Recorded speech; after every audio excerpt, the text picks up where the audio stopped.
নমস্কার। ব্রহ্মময়ী মাতারা তান্ত্রিক যোগাশ্রমের পক্ষ থেকে আমি শুভব্রত শাস্ত্রী আমার এই তান্ত্রিক সিদ্ধি রহস্য ইউটিউব চ্যানেলের আধ্যাত্মিক অনুষ্ঠানে সকলকে স্বাগত জানাচ্ছি।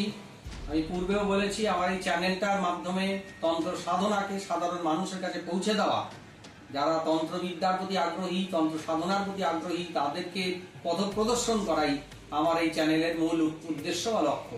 ঠিক আছে, আমার কাছে বহু ধরনের ক্লায়েন্টরা আসছেন, পেশেন্টরা আসছেন। তাদের মধ্যে কিছু কিছু পেশেন্ট আসছেন যে জিন চালান করা আছে, তার শরীরে জিন বা অপদেবতা চালান করা আছে। আমি দেখে সেই রুগীকে দেখে বুঝতে পারলাম যে তার শরীরে কোনো জিন বা অপদেবতা চালান করা হয়েছে। সেই রুগী মৃতপ্রায় অবস্থায় আমাদের কাছে আসছে এবং তাকে সুস্থ স্বাভাবিক জীবনে ফিরিয়ে দেওয়া আমাদের নৈতিক কর্তব্য। আজকেও সকালে আমি একজনকে দেখলাম, তার শরীরে জিন চালান করা আছে।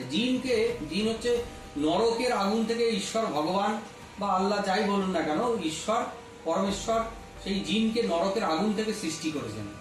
জিনের কিছু পজিটিভ দিক আছে, আবার জিনের নেগেটিভ দিক আছে। পজিটিভ জিন বা সাদা জিন বা শুদ্ধ জিন, তারা ঈশ্বরের সাধনার মধ্যে থাকে, ঐশ্বরিক শক্তির তপস্যা করে, ঈশ্বরের তপস্যা করে, তারা কারোর প্রতিসাধন করে।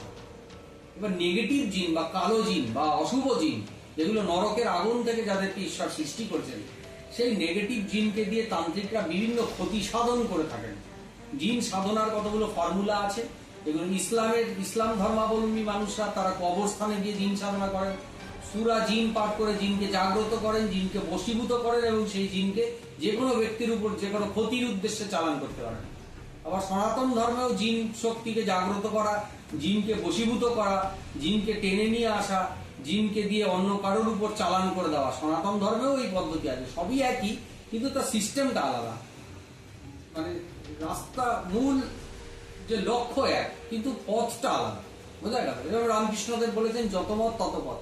তাই ইসলাম এবং সনাতন ধর্মে মূলত এই দুটো বিষয় বলছি, অন্যান্য ধর্মাবলম্বী বিষয় নিয়ে আমি বলছি না।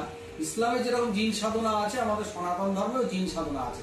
কিছু কিছু তান্ত্রিক যারা কালা জাদু প্র্যাকটিস করে, তারা এই ধরনের জিন সাধনা করে থাকে এবং জিন দিয়ে যে কোনো মানুষের শরীরের যে কোনো অঙ্গের ক্ষতি সাধন করা যেতে পারে। জিন যদি কারো হার্টের উপর চালান করা হয়, তার হার্টটাকে নষ্ট করে বিকল করে দেবে। কারোর যদি চোখের মধ্যে চালান করা হয়, তার চোখ দুটোকে আস্তে আস্তে কমজোর করে নষ্ট করে দেবে। তার ব্রেনের উপর চালান করে তার স্মৃতিশক্তিকে নষ্ট করবে, তার কর্ম ক্ষমতাকে নষ্ট করবে, ব্রেনের শিরা উপশিরা নার্ভগুলোকে আস্তে আস্তে শুকিয়ে তাকে বদ্ধ উন্মাদ প্রকৃতির করে দেবে। জিন যদি কারোর শরীরের গোপন অঙ্গগুলোকে টার্গেট করে চালান করা হয়, সেই জিন সেই অঙ্গ প্রত্যঙ্গগুলোকে ধীরে ধীরে তিল তিল করে শেষ করে দেবে। জিন যার উপর চালান করা হয়, তার শরীরটাকে সে তিল তিল করে ধ্বংস করে, তার কর্মক্ষমতাকে নষ্ট করে দেয়, তার শরীরটাকে ধ্বংস বা মৃত্যুর পথে নিয়ে যায়, তার রোজগার, আয়, উন্নতি সমস্ত কিছু শেষ করে দেয়, তার সংসার জীবনে সুখ শান্তি সমৃদ্ধিকে ধূলিসাৎ করে দেয়, স্বামী স্ত্রীর সম্পর্ককে নষ্ট করে দেয়, সন্তান এবং পরিবারের সাথে সম্পর্ককে নষ্ট করে দেয়। এই জিন শক্তির প্রয়োগ অত্যন্ত ভয়ঙ্কর। তিল তিল করে জিন কিন্তু মানুষকে মৃত্যুর পথে নিয়ে যায়। মৃত্যু পথে যাওয়ার আগে যে মৃত্যু যন্ত্রণা, সেই যন্ত্রণাটাকে কিন্তু সেই রোগীকে উপলব্ধি করিয়ে দেয়। আজকে সকালে আমার কাছে বর্ধমান থেকে একজন ব্যক্তি এসেছিলেন। তিনি অসহায় হয়ে আমার কাছে এসেছেন। তার ব্যবসা বাণিজ্য শেষ, শরীর স্বাস্থ্য শেষ, স্ত্রী মারা গেছে, সন্তানরা তাকে দেখে না। তিনি একটি আশ্রমের দয়ায় কোন রকমে খেয়ে পড়ে বেঁচে আছেন। তার শরীর স্বাস্থ্য, কর্মক্ষমতা, তার হাত পা কাঁপছে, মানে তার নার্ভগুলোকে অকেজো করে দিয়েছে। যে হাত পা গুলোকে ঠিকভাবে চালাতে পারলে সে যে কাজ করে খাবে, সেই কাজ করে খাওয়ার শক্তিটাকে শেষ করে দিচ্ছে। কেউ কিছু করতে পারছে না, কোনো পুজো পাঠ, জপ, ধ্যান, তপস্যা, যাগযজ্ঞ কিছুতে কিছু হচ্ছে না। এই জিন চালান করা যে ব্যক্তি জিন চালান করতে জানে, সেই জিনকে কাটার ক্ষমতাও সেই ব্যক্তি রাখে। তাই কোনো স্পেশালিস্ট তান্ত্রিকের কাছে যাবেন, যারা এই ধরনের সাধনা করেছেন বা এই ধরনের জিনিস প্র্যাকটিস করে আসছেন দীর্ঘ বছরে। সেই সমস্ত স্পেশালিস্ট তান্ত্রিকরাই এই জিন শক্তি বা এই ভয়ঙ্কর জিনের প্রকোপের হাত থেকে একটা মানুষকে সুস্থ স্বাভাবিক জীবনে ফিরিয়ে দেবে।